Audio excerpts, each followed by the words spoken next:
Julie Penny never believed in ghosts. As a science teacher, she knew there was a rational explanation for everything. So why did she and her daughters flee into the night from their dream home, praying they would never have to step foot in it again? Julie and her engineer husband, George, married in 1986. They had 2 daughters, Francesca and Katrina. In 1994, they decided to move from their Walsall estate in the West Midlands. We decided that we'd sell the house and we'd make a new beginning in a rural part of the area. We thought that would be a better way to bring up our children. They found their dream home in a small village near Birmingham. It was really just what we'd always wanted. It was the picture postcard cottage. The children loved it, and we just knew it was what we wanted. We had our leg pulled quite a bit by friends who said, "It's such an old cottage, an 18th century cottage. Are you frightened about it being haunted?" And we said, "Absolutely not. That's complete rubbish. We don't believe in anything like that." Julie now wishes she'd listened to her friends. The family had been in the cottage for 2 days when it started. Ring a roses, a pocket full of posies, tissue, a tissue, we all fall down. A tissue, all fall down. Kat's just pushed me over on the stairs. Don't be silly, Cheska. She's been out here with me. Try and be nice to your sister for once, will you? Now, come on. Let's go in and lay the table for dinner, shall we? Come on, quick, quick. I was rather annoyed with Francesca because I felt that she was trying to get Katrina into trouble. Now, looking back, I wish I'd listened to her the very first time she said it. I thought it was my sister, but thinking about it, the force was too hard for her to have pushed me down the stairs.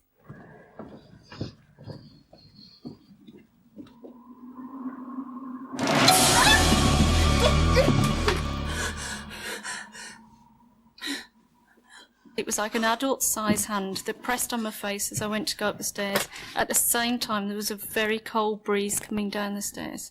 When I got to the top of the stairs, none of the windows were open. As a science teacher, I have to give logical reasons and answers to everything, and that's what I teach children to do. For the first time in my life ever, something was happening that I had no control over, and I didn't have an answer to it. Julie was having a hard time persuading her husband that anything was wrong.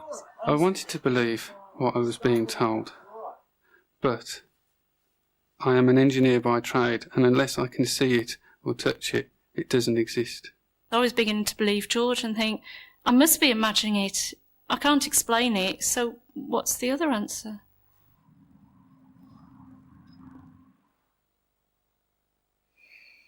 George, what are you doing? It must be freezing out there. Come back to bed, love.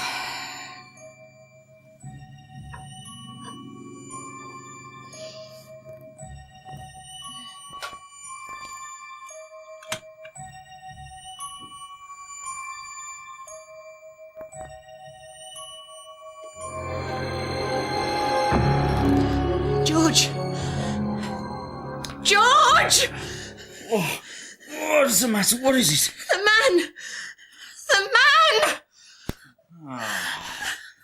Do you care that I've got to be working in 2 hours' time? I've about had enough of this crap, Julie. What do you mean you've had enough? How do you think I bloody feel? You don't seem to give a shit what's happening to us! Mo, there was this man in our room, and then he disappeared. He looked exactly like George. He'd got a really, really strange outfit on. It was cut in a style I'd never seen before. Over the next few months, the strange events got worse. There were terrible smells and unexplainable electrical problems. Wondering if she might find the answer in the history of the old cottage, Julie visited the local library. The village apparently was a real den of thieves. The stagecoaches were always being held up. There were lots of hideouts for highwaymen. It was really a very rough area. We found out that our cottage was linked up to the Welsh Harp pub by a series of tunnels. The tunnels were used from there for the highwaymen to escape down, and they actually escaped through the trapdoor in our cellar out of our cottage. Close by there was a tree which was a hangman's tree. We don't know if the problems in the cottage were linked to a very vivid history or whether it was something else that was going on that we couldn't explain. But it was talking to the neighbours that produced the most chilling evidence. We found out that nobody had been in the cottage for more than 18 months. Someone had committed suicide. We desperately tried to trace people who'd lived in the cottage, and we just kept hitting a brick wall each time. I remember my friends at school telling me that you don't want to live there, you live in the haunted house. Arguments were increasing in the house due to the fact that I was being presented with all these stories. Julie started taking the girls to spend some nights at her mother's, but George was still unsympathetic. Nothing had happened to him, yet.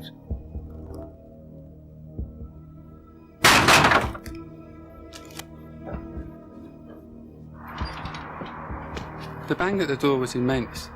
The whole house shook. I ran to the door immediately and opened it, expecting to see somebody or something there.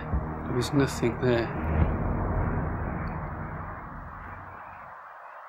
George was about to experience firsthand what his family had been going through.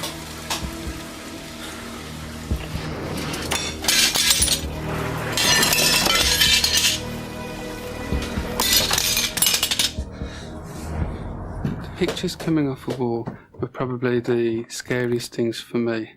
When I looked at the back of the picture, the cord was still intact and the hook was still in the wall.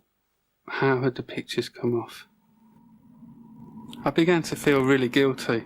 These things had been going on all this time, and I'd been ignoring them.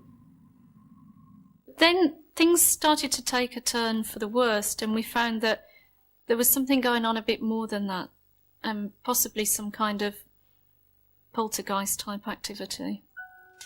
If the Pennies did have a poltergeist, they became convinced its aim was to split the family and drive them from the house.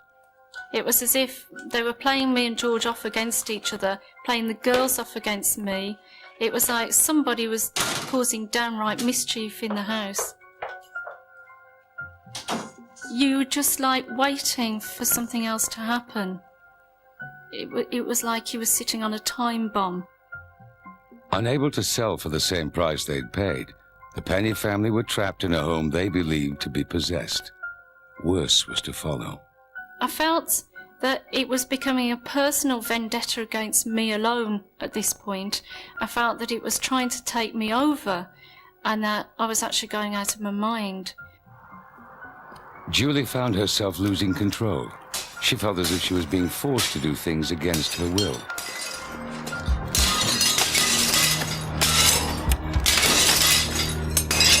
Julie? Oh, love, what have you done? What have you done? Look, you've cut yourself on. Leave us alone!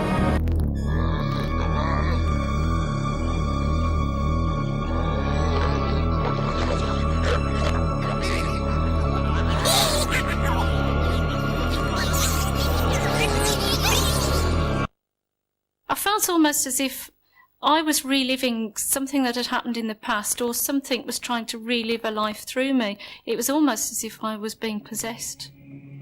When George worked night shifts, Julie and the girls often slept in the same bed for safety. But nowhere was safe anymore.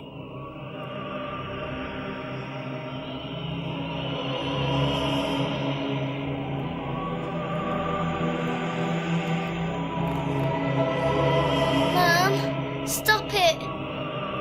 Please. Mum, come down. Mum, please.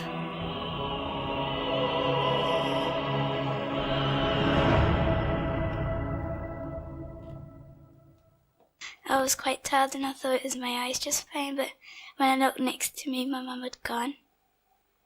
So I thought, okay, I'm not dreaming, my mum is like up there. That's when I just started screaming. I wasn't going to put them through it anymore. I felt that we tried to fight it. We tried to have an answer to the questions. We couldn't. We couldn't fight back anymore. Come on, girls, hurry up! We were just going to go. That's it. Get your coats on, quick. Get your bags. Get out! Run for it!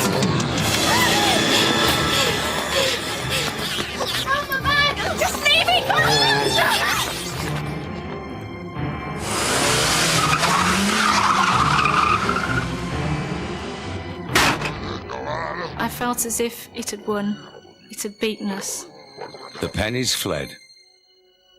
It would be 2 years before things returned to normal when they moved to a quiet village in Scotland. Julie is teaching again, and the family have picked up life where they left off. Our new life in Scotland, well, it's just wonderful. And in some ways, that's been the only good thing that has come out of it. I don't think you should ever doubt your children. We tried doing at the start the thing of, oh, it's just a dream, oh, it's just a nightmare, oh, you know, it's just the wind. I don't think you should do that because you just never know just what's really going on. There have been no further problems reported in the cottage.